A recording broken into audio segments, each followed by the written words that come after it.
मुख्य अतिथि तो मैं आप लोगों को बताना चाहूंगा, हमारे इस समारोह में अनावरण जो किया जा रहा है,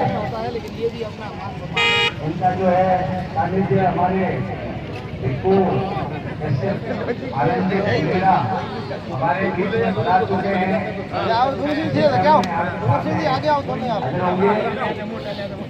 बनते डॉक्टर सिद्धार्थ उदयपुर से हमारे बीच में बता चुकी है। गीत तो गाओ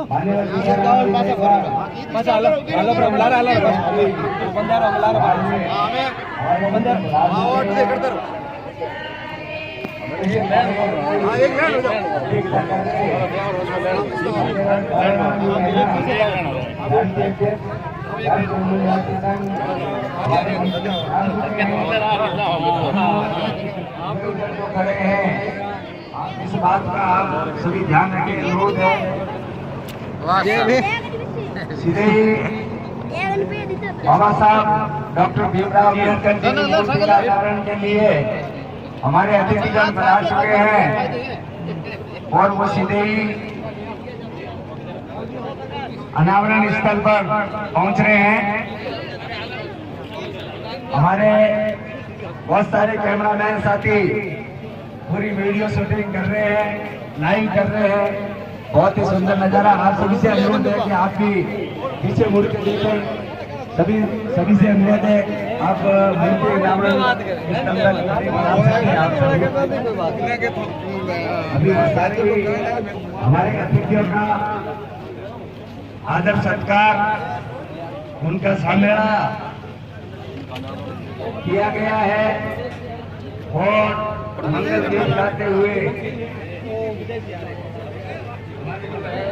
प्रतिमा अनावरण स्थल पर आगे विराजते रहे। कोई भी कुर्सी खाली नहीं रखें। तो बनते साहब और हमारे बीच में पधारे हुए भिक्खू कश्यप आनंद जी दोनों ही मंच पर शानदार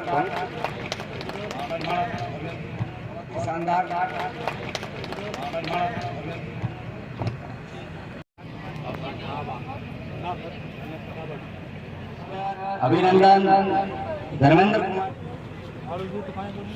सोनलाल जी गोपाल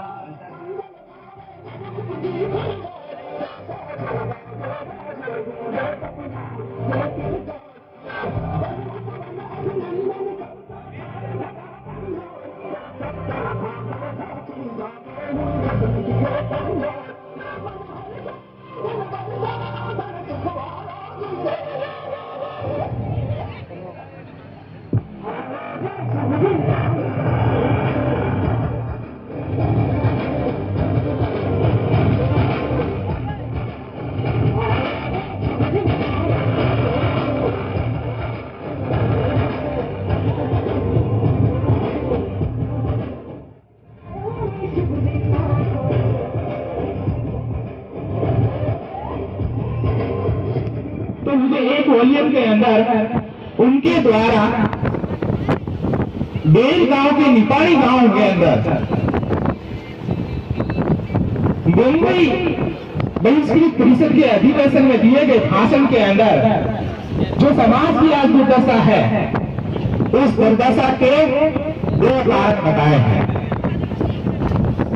जो हमारा समाज आज पिछड़ा हुआ है, बोल नहीं पा रहा, जुबान नहीं खोल पा रहा, अत्याचार सहन करता जा रहा है, उसके दो कारण बताते हैं। पहला कारण यह है कि हमारे पास में शिक्षा की कमी है। आज भी हमारा जो समाज थोड़ा बहुत भी शिक्षित हुआ है, उसमें केवल एक ही वर्ग शिक्षित हुआ है और वो है पुरुष वर्ग। महिलाओं की स्थिति तो बदतर है। और जिनके पास में ये हथियार था, शिक्षित थे, उन्होंने हमारी सलाह लिए बगैर तरह तरह के नियम, तरह तरह के कानून, तरह तरह के व्यवहार हमारे ऊपर थोप दिए गए और हमें कहा गया कि आपको इनका पालन करना ही होगा, इनके अनुसार चलना ही होगा। और दूसरा कारण जो मुझे नजर आता है विशेष रूप से इस मारवाड़ क्षेत्र के अंदर, वो कारण यह है कि हमने आजादी के 75 साल बाद भी जो हमारा माँ बाप होने का कर्तव्य है, उस कर्तव्य का पूरी तरीके से निर्वहन नहीं किया। और हमारे ऊपर जो अनावश्यक जिम्मेदारियां थी, उस जिम्मेदारियों को निभाने के लिए हमने उन जिम्मेदारियों से पल्ला झाड़ने के लिए और जो बेमतलब की जिम्मेदारी थी उसके ऊपर कार्य किया। और वो कार्य था कम उम्र के अंदर अपने बेटों पर ग्रस्त की जिम्मेदारी डालना, उनकी शादी करना।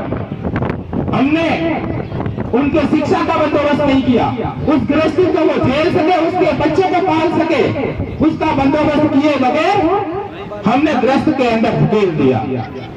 परिणाम क्या हुआ? 1-2 साल के अंदर 2-3 बच्चे पैदा हो गए। उसके पास तो पहले से ही कोई रोजगार नहीं था, और नए बच्चों को पालने की जिम्मेदारी उसके ऊपर आ पर होती है। और वो मजदूर बन करके, किसी का गुलाम बन करके अपना पेट पालने लगता है। जब वो इस झमेले में पड़ जाता है तो वो न तो शिक्षित हो पाता है, न सियाना हो पाता है, न ही वो अत्याचार का जवाब देने लायक बन पाता है। जब थोड़ा बड़ा होता है तब उसके ऊपर अपने बच्चों की शादी करने की जिम्मेदारी आ जाती है।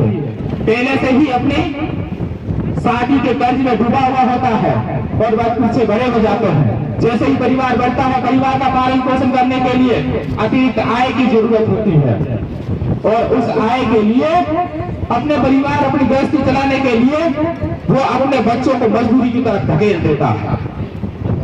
और ये सिलसिला पीढ़ी दर पीढ़ी चलता जाता है और हमारा समाज उसी दलदल के अंदर फंसा रह जाता है, वो बाहर नहीं निकल पाता है। इस पर हमें सोचने की जरूरत है, इस पर हमें विचार करने की जरूरत है। अब ये विचार कैसे छोड़ा जा सकता है? हमें अपनी परंपरा, अपने रीति रिवाजों, अपनी संस्कृति, अपने कल्चर के अंदर बदलाव करना होगा।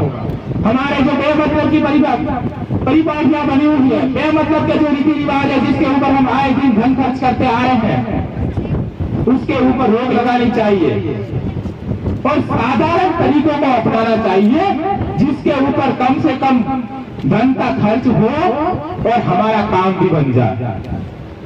जो धन की बचत होगी, उस धन की बचत को हमें अपने संसाधन खड़े करने के लिए आगे आना पड़ेगा। हमारे शिक्षण संस्थान शुरू करने पड़ेंगे। आप ये मत मानिएगा, इस गलतफहमी में मत रहिएगा कि सरकारें हमारे लिए सब कुछ कर देगी, हमारे नेता